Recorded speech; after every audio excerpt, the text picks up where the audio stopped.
بسم اللہ الرحمن الرحیم۔ السلام علیکم ورحمۃ اللہ وبرکاتہ۔ معزز بھائیوں اور بہنوں، کیا آپ جانتے ہیں کہ مہینہ شعبان اللہ کے نزدیک بے مثال اہمیت رکھتا ہے؟ یہ صرف ایک مہینہ نہیں ہے، یہ رمضان کے عظیم مہینے کا دروازہ ہے۔ مگر اسے کس چیز نے اتنا خاص بنایا ہے؟ ہر مسلمان کو شعبان سے پوری طرح فائدہ کیوں اٹھانا چاہیے؟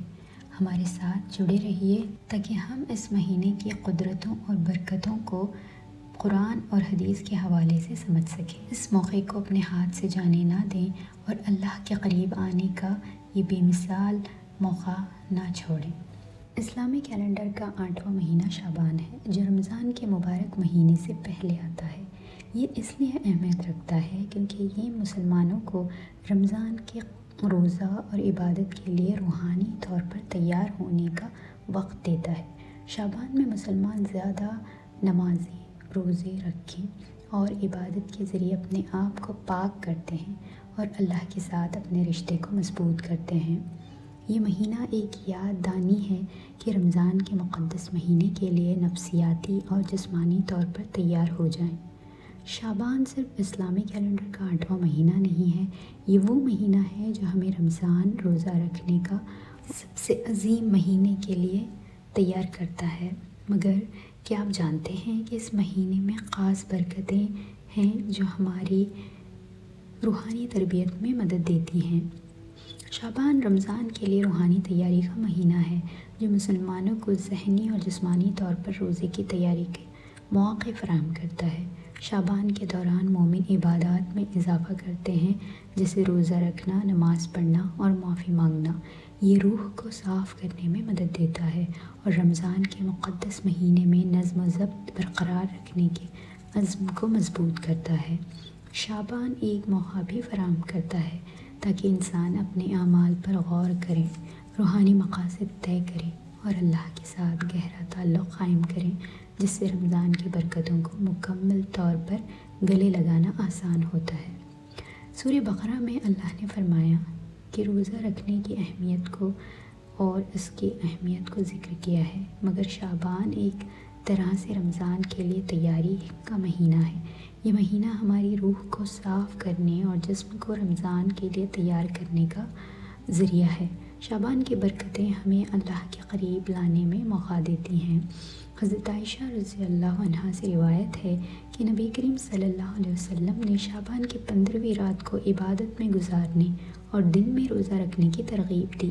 یہ حدیث صحیح مسلم میں آئی ہے۔ حضرت عائشہ رضی اللہ عنہا فرماتی ہیں کہ جب شعبان کی 15ویں رات آئی تو نبی کریم صلی اللہ علیہ وسلم نے فرمایا، اس رات میں عبادت کرو اور دن میں روزہ رکھو، کیونکہ اللہ تعالیٰ اس رات میں آسمان دنیا پر نزول فرماتے ہیں اور کہتے ہیں، کیا ہے کوئی مغفرت چاہنے والا کہ میں اسے معاف کر دوں؟ کیا ہے کوئی روزی کا طلبگار کہ میں اسے روزی دوں؟ کیا ہے کوئی مبتلا کہ میں اسے نجات دوں؟ یہ سب کچھ فجر تک ہوتا رہتا ہے۔ یہ حدیث ہمیں شعبان کی 15ویں رات کی فضیلت بتاتی ہے۔ نبی کریم صلی اللہ علیہ وسلم نے اس رات کو عبادت کے لیے مخصوص کیا اور اس رات کو عبادت میں گزارنے کی ترغیب دی۔ اسی طرح روزہ رکھنے کی بھی سفارش کی گئی ہے تاکہ ہم اس رات کی برکتوں سے بھرپور فائدہ اٹھا سکیں۔ اس رات میں اللہ تعالیٰ اپنی رحمت کی خاص نظر کرم سے آسمان دنیا پر نزول فرماتے ہیں اور لوگوں کی مغفرت، رزق اور نجات کے لیے سوال کرتے ہیں۔ اللہ تعالیٰ ان لوگوں کو معاف کر دیتے ہیں جو اس رات مغفرت کی طلب کرتے ہیں، ان لوگوں کو رزق عطا کرتے ہیں جو اس سے رزق کی درخواست کرتے ہیں، اور ان لوگوں کو نجات دیتے ہیں جو اس رات اپنی پریشانی اور گناہ سے نجات کی درخواست کرتے ہیں۔ یہ رات اللہ کی رحمت کا دروازہ کھولنے والی ہے اور نبی کریم صلی اللہ علیہ وسلم کی یہ تعلیم ہمیں بتاتی ہے کہ ہمیں اس رات کا فائدہ اٹھانے کے لیے عبادت، روزہ اور اللہ کی طرف رجوع کرنا چاہیے۔ حضرت عائشہ رضی اللہ عنہا بیان کرتی ہیں کہ نبی کریم صلی اللہ علیہ وسلم رمضان میں زیادہ روزہ رکھتے تھے۔ رمضان کے علاوہ اس مہینے کی اہمیت کو سمجھنے کے لیے ان کا عمل ہمارے لیے ایک مثال ہے۔ نبی کریم صلی اللہ علیہ وسلم کی ہدایت میں کہتے ہیں کہ شعبان میں روزہ رکھو کیونکہ یہ مہینہ رجب اور رمضان کے درمیانی حصے میں ہے اور بہت سے لوگ اس سے فائدے سے انجان ہیں۔ شعبان میں روزہ رکھنے سے ہماری روح پاک ہوتی ہے اور ہم رمضان کے لیے تیار ہوتے ہیں۔ شعبان ایک ایسا وقت ہے جب ہمیں اپنی دعاؤں میں اضافہ کرنا چاہیے اور ہمیں اللہ سے معافی مانگنی چاہیے۔ یہ وہ مہینہ ہے جب ہمارے اعمال اللہ کے پاس پیش کیے جاتے ہیں اور یہ ہمیں اپنے گناہوں کے لیے معافی مانگنے کا بے مثال موقع دیتے ہیں۔ رسول اللہ صلی اللہ علیہ وسلم نے ارشاد فرمایا، اے عائشہ تم جانتی ہو اس رات میں کیا ہوتا ہے؟ عرض کیا، یا رسول اللہ صلی اللہ علیہ وسلم بتلائیے اس میں کیا ہوتا ہے؟ آپ صلی اللہ علیہ وسلم نے فرمایا، اس رات میں یہ ہوتا ہے کہ آدم علیہ السلام کی اولاد میں سے جو شخص اس سال پیدا ہوگا اور جو اس سال میں مرے گا، اس کا مرنا اور پیدا ہونا لکھا جاتا ہے، اور جو فرشتے ان کاموں پر مقرر ہیں ان کو اطلاع دی جاتی ہے، اور جتنا زیادہ رزق مخلوق کو اس برس میں ملے گا سب لکھا جاتا ہے۔ اور اس 15ویں رات اللہ تعالیٰ سورج ڈوبتے ہی اس دنیا کے آسمان پر تشریف لاتے ہیں اور ارشاد فرماتے ہیں کہ کوئی نیک بندہ ایسا ہے جو ہم سے بخشش مانگے تو ہم اس کو بخش دیں، کوئی رزق مانگے تو ہم اس کو رزق دیں، کوئی مصیبت کا مارا دعا کریں تو اس کی مصیبت دور کریں۔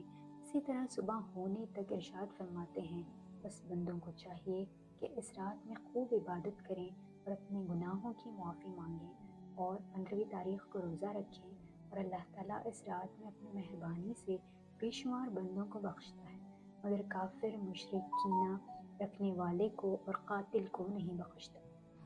چلیے شعبان کو اپنی عبادت اور اچھے اعمال میں اضافہ کرتے ہوئے رمضان کے لیے روحانی تیاری کرتے ہیں۔ رمضان بس کچھ ہی دنوں کی دوری پر ہے اور یہ وقت ہے اپنی روحانی زندگی کو سدھارنے کا۔ اگر آپ کو ہمارے چینل پر اسی طرح کی معلوماتی ویڈیوز کو آپ کو دیکھنا ہے، چینل کو پلیز سبسکرائب ضرور کر لیں، بیل آئیکن کو پریس کرنا نہ بھولیں تاکہ آپ کو آنے والے ویڈیوز کی نوٹیفیکیشن ملتی رہیں۔ تب تک کے لیے اجازت دیجیے، ملتے ہیں ایک نئی ویڈیو کے ساتھ۔ السلام علیکم ورحمۃ اللہ وبرکاتہ۔